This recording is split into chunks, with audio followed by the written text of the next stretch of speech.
pessoal, tudo bem? Hoje vamos falar sobre pé diabético, com enfoque em sua abordagem.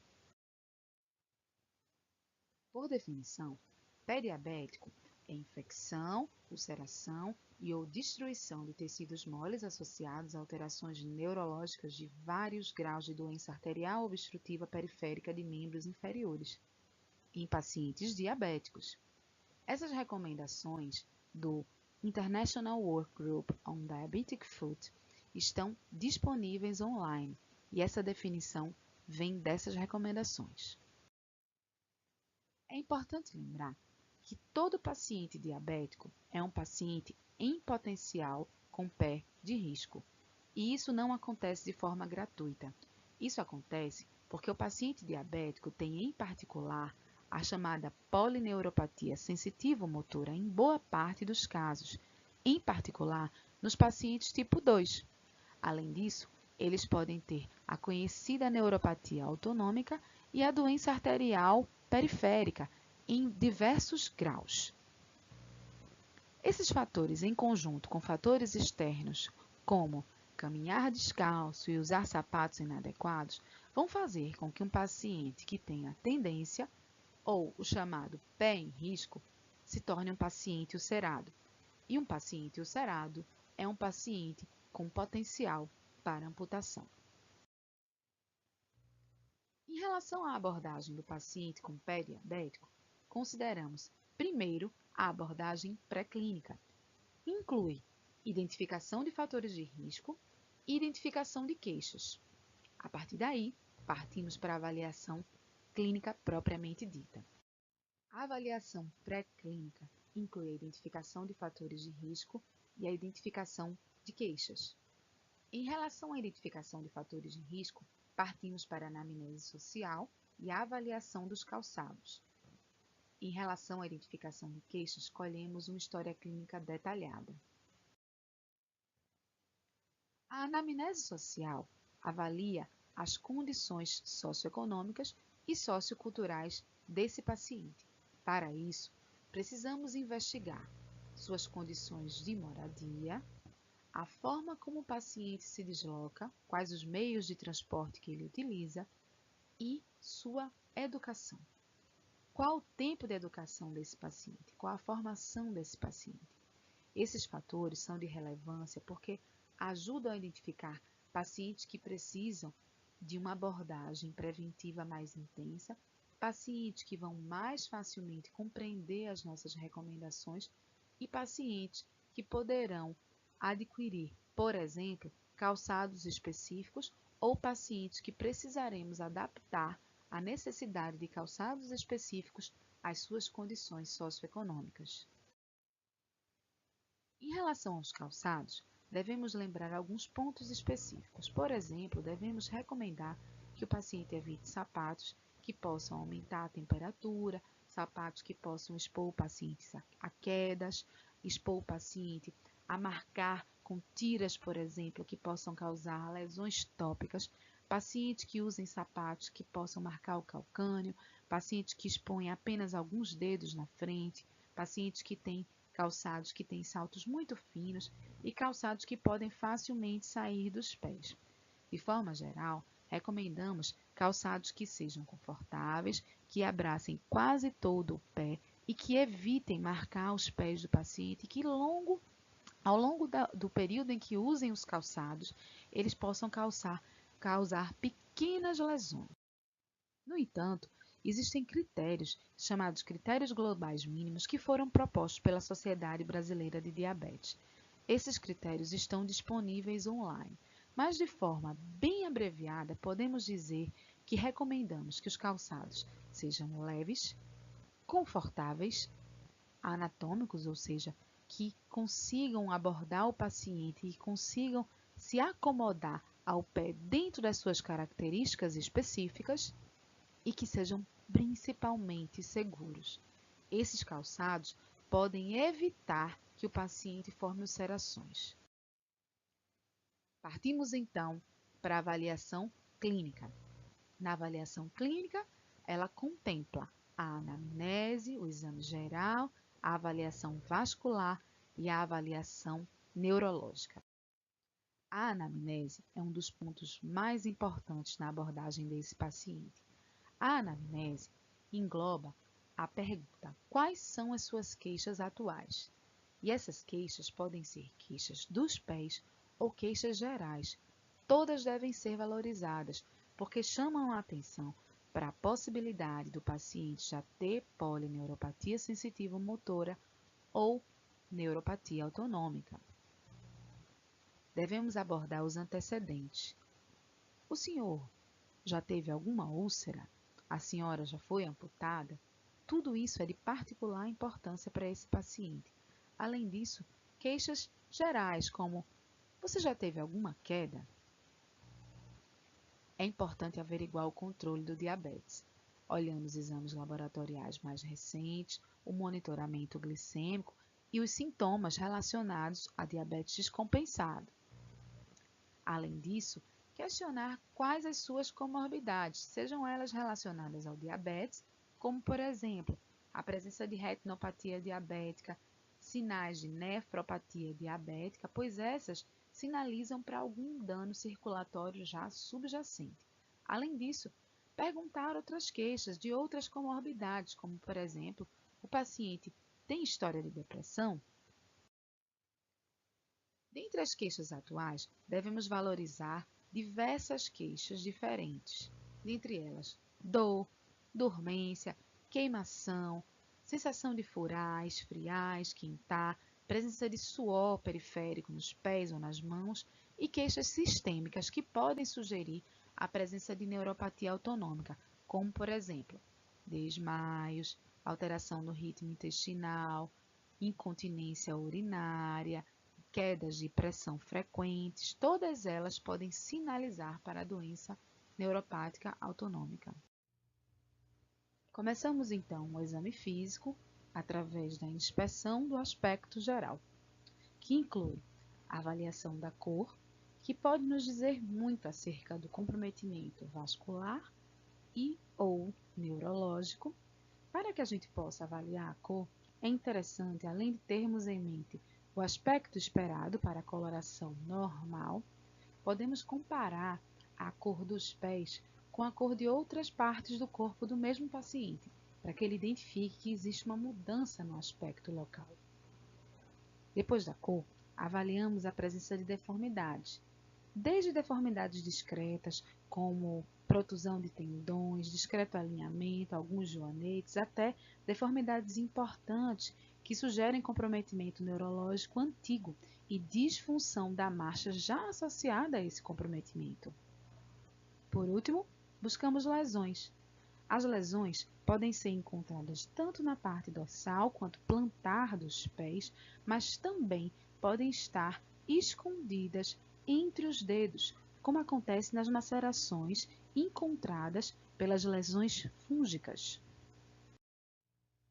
Chegamos então ao importante conceito de paciente de risco para úlcera em pé diabético.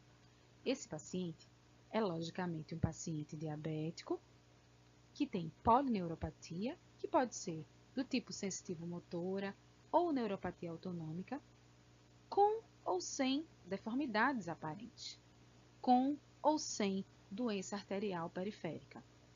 Da mesma forma, o paciente com risco para úlcera em pé diabético pode ser um paciente que tenha uma história que sugira úlcera ou amputação prévias. Partimos então para a avaliação vascular, que consta da observação da pele, em particular da coloração, como citamos anteriormente. Pacientes com doença arterial periférica de longa data podem apresentar pés mais cianóticos, além de temperatura prejudicada. São pés mais frios também. Avaliamos os pulsos através de 2 pulsos conhecidos pela facilidade de acesso: o pulso pedioso e o pulso tibial posterior. Devemos avaliar em ambos os pés, descrever a forma como os encontramos e comparar os pulsos nos 2 locais. Por último, avaliamos o que conhecemos como índice tornozelo-braço, que é uma razão entre as pressões sistólica máxima encontrada nos tornozelos e a pressão sistólica braquial. Essa razão deve ficar entre 0,9 e 1,3 para que seja considerada como normal. Chegamos então ao segundo conceito mais importante, o de doença arterial periférica, que é definido como um paciente que tem comprometimento da circulação arterial avaliado pelo índice tornozelo-braço. Nesses pacientes, o índice tornozelo-braço tende a estar inferior a 0,9, ou seja, a pressão sistólica encontrada nos braços é superior de forma significante à pressão sistólica que chega nos membros inferiores. Isso nos faz pensar em comprometimento arterial que permite que a circulação arterial esteja comprometida em sua chegada nos membros inferiores. Chegamos à avaliação neurológica, que se baseia na avaliação da sensibilidade, tátil, térmica, dolorosa e vibratória, e o teste do monofilamento. A avaliação neurológica começa pela avaliação da sensibilidade.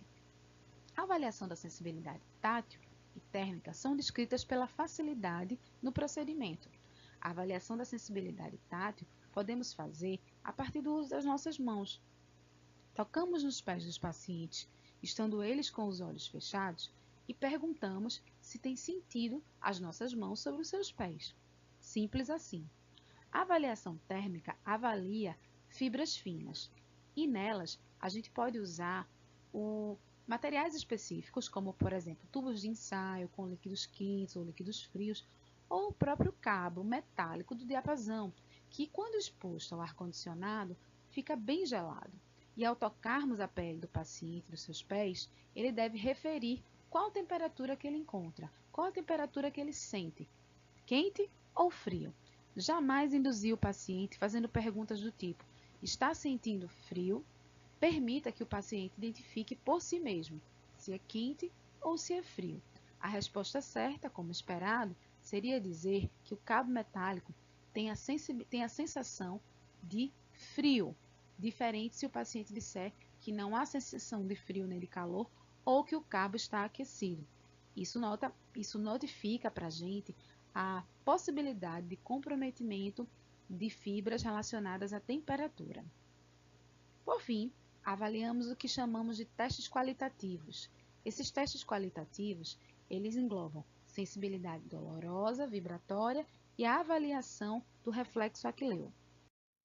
Finalmente chegamos ao teste do monofilamento, um teste clássico para avaliação dos pés dos pacientes diabéticos. O teste baseia-se na aplicação de um fio de nylon em 4 locais habitualmente recomendados: o hálux e a cabeça do primeiro, terceiro e quinto metatarsos, de forma que o nylon deve sofrer uma envergadura. Devemos então questionar ao paciente se ele teve alguma percepção nesses locais. Se o paciente afirmar que teve e nós tivermos aplicado até que haja envergadura do nylon, consideramos o teste normal. Para qualquer resposta fora do esperado, ou seja, se houve a aplicação do nylon com envergadura e o paciente não percebeu, dizemos que o teste está negativo e houve falha no teste, de forma a suscitar a possibilidade de uma disfunção neurológica periférica. Nesse momento, chegamos ao conceito de perda da sensibilidade protetora plantar. Esse conceito afirma que o paciente está susceptível à ulceração. Para dizermos que o paciente tem perda da sensibilidade protetora plantar, precisamos que haja falha no teste do monofilamento associada à falha em um dos testes qualitativos, sejam eles o doloroso, vibratório ou o teste do reflexo aquileu.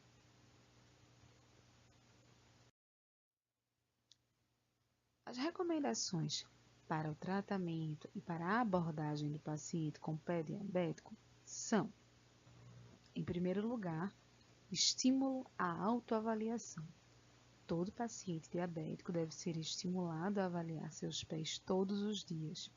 Caso o paciente tenha dificuldade de mobilização e não consiga fazer a autoavaliação, devemos pedir o apoio familiar, que é fundamental, tanto para o auxílio da avaliação, quanto para fazer uma ponte com o médico assistente, de forma que qualquer lesão que suscite preocupação deva ser rapidamente comunicada ao médico assistente. As recomendações incluem também a orientação quanto aos calçados apropriados para cada paciente. Vale lembrar que os tipos de calçados já foram citados em slides anteriores, mas é importante ressaltar que cada paciente tem condições financeiras diferentes e os calçados podem ser adaptados também a essas condições. Então, partimos para o tratamento das queixas e o tratamento das lesões. O tratamento das queixas inclui, primeiramente, o controle do diabetes. Sabemos que pacientes diabéticos com bom controle glicêmico têm menos queixas e pacientes diabéticos com glicemia descompensada experimentam melhora dos seus sintomas quando colocamos essas glicemias dentro das metas recomendáveis. Solicitamos que os pacientes tenham mudança no estilo de vida, e a mudança no estilo de vida inclui a melhora na alimentação, o estímulo para a cessação do tabagismo, redução da ingestão de bebida alcoólica. É possível também que, mesmo em vigência de neuropatia, o paciente seja estimulado à prática de exercícios físicos, logicamente contemplando as suas necessidades e suas limitações. A fisioterapia vem como medida tanto para a reabilitação do paciente já amputado, quanto para apoio aos pacientes que apresentam deformidades e apresentam limitações na marcha. Partimos então para o tratamento propriamente dito medicamentoso.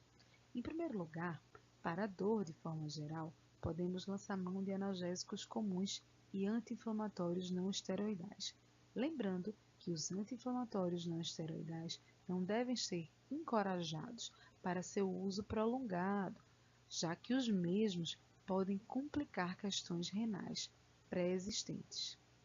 Os antidepressivos tricíclicos, em particular a clomipramina e a amitriptilina, são ferramentas usadas há anos no controle da dor e sintomas inespecíficos, como queimor e furadas nos pés. Os antidepressivos tricíclicos apresentam a vantagem adicional de melhorar o sono desses pacientes. Dentre os inibidores seletivos de recaptação de serotonina, destacamos a duloxetina, que vem sendo usada com sucesso no tratamento da dor neuropática dos pacientes diabéticos. A duloxetina tem a vantagem adicional de tratar, em certo grau, sintomas depressivos também. Dentre os anticonvulsivantes atualmente largamente prescritos para o tratamento da dor no paciente com pé diabético, temos a gabapentina, a carbamazepina e, recentemente, muito usada a pregabalina, com resultados estimulantes sobre a dor.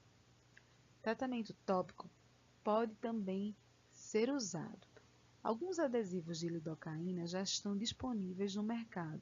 Além disso, a capsaicina tópica tem sido usada com sucesso em alguns pacientes, logicamente com tempo de ação mais curto do que os medicamentos orais. Medicamentos antioxidantes também vêm sendo usados há anos no tratamento das queixas de neuropatia diabética e pacientes com evidência de lesão no pé diabético. Os antioxidantes agem no mecanismo de ação da doença como base. Eles agem diminuindo a liberação de radicais livres. Dentre os mais conhecidos, temos o ácido tiótico e a benfotiamina. Para o tratamento das lesões, precisamos relembrar a autoavaliação, levando em consideração que as lesões devem ser prevenidas. Os calçados, como já antecipamos, tanto no período de prevenção de lesão, quanto no período em que a lesão esteja em curso de um tratamento medicamentoso ou tópico, já que os calçados podem causar atrito na lesão. Para isso, devemos optar por calçados que tenham uma certa folga e que permitam que o paciente faça uso de curativos. Devemos abordar as úlceras também. A maior parte das úlceras tem tratamento tópico e simples, como limpeza, mas algumas delas demandam desbridamento. E para a definição dessas que demandam desbridamento, é interessante a avaliação de um cirurgião vascular para retirar quaisquer dúvidas. Para as úlceras que apresentam sinais de infecção, devemos abordá-las com tratamento específico e com antibióticos que devem considerar a gravidade da lesão. Existe a necessidade de graduarmos a lesão em leve, moderada, grave, porque as lesões leves podem ser tratadas ambulatorialmente e as lesões graves devem ser tratadas em ambiente hospitalar. De forma muito acurada, a Sociedade Brasileira de Diabetes, aproveitando recomendações da Associação Americana de Diabetes e da Associação Americana de Endocrinologistas Clínicos, graduou os riscos em 0 a 3, de forma que esses riscos podem guiar as recomendações.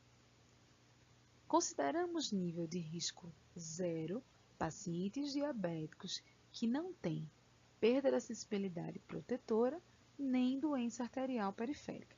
Para eles, educação continuada, aconselhamento sobre sapato adequado e uma visita anual, que pode ser feita por uma equipe generalista, como por exemplo do postinho de saúde.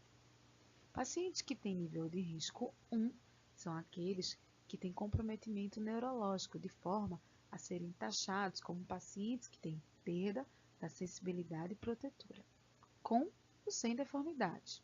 Para esses, recomendamos sapatos especiais, recomendamos cirurgias profiláticas no caso de deformidades importantes e consideramos que o paciente deve ser continuamente educado.